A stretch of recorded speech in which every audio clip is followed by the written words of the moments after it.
the PA comes in with her report from the CAT scan and says, it appears that your multiple myeloma is back. You've got lesions on your back, and you need to start radiation real soon.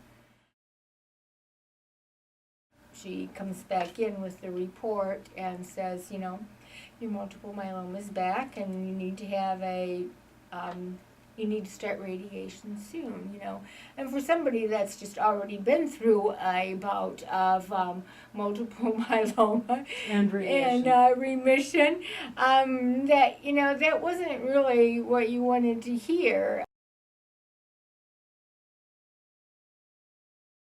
As I said, I really am not comfortable with just, coming here. I just rather would go there. And they assured me that I would get the same amount of treatment. I would get the same doctors. I would have the same, they're all part of the same. It would just be, So, and at that point, I thought, well, I don't know whether I really want to get back in the car and go through in another emergency room. So, and I never thought I'd be there 11 days.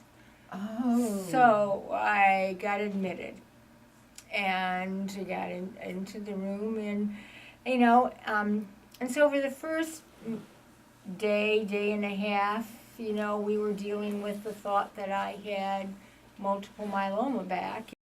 Every nurse that came in, they would pull up the screen, and it would ask these certain questions, evidently. And one of them was about my immunizations, if I have had my immunizations. And I said, I really can't remember whether I've had them or not. I would have gotten them when I went to Detroit. And I know 1 year I did and 1 year don't. And it's like my memory is just like so chemo-brained, it's not even funny. Oh my goodness. I totally lose all days sometimes. But anyway, so I tried to give them a call to see if, at first I called my doctor's office because they got the report from him too. And all it said in my chart there was that we had discussed my immunizations. It didn't say whether I had gotten them. So then I tried to call Carmanos a couple times while I was in there, but I said, I don't know. So let's just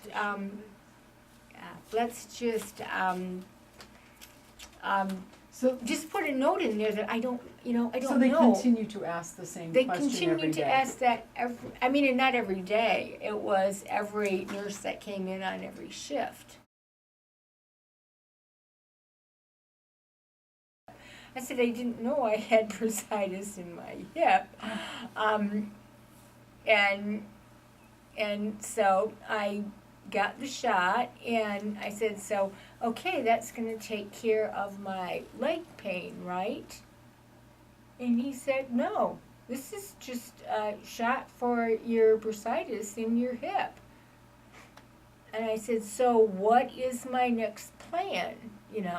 This is going to cover something I didn't come in for that I don't have. And so I just looked up at him and I thought, I said, this was what she thought the answer to my problem was going to be, was this injection, when it wasn't going to help it at all. I said, so he said, so what is she going to do next? And I said, well, you were it. You were my hope. And it's like, and you're telling me that this isn't going to fix it? It's like, he was just upset that I had been there that long and they hadn't done any more for me than this, that I had laid there for that long. Mm-hmm. And not gotten any farther than that. So he was kind of my advocate. He said, I'm going to do something that I'm not supposed to do. Okay. So he came around and he said, I'm going to order you some more x-rays. He said,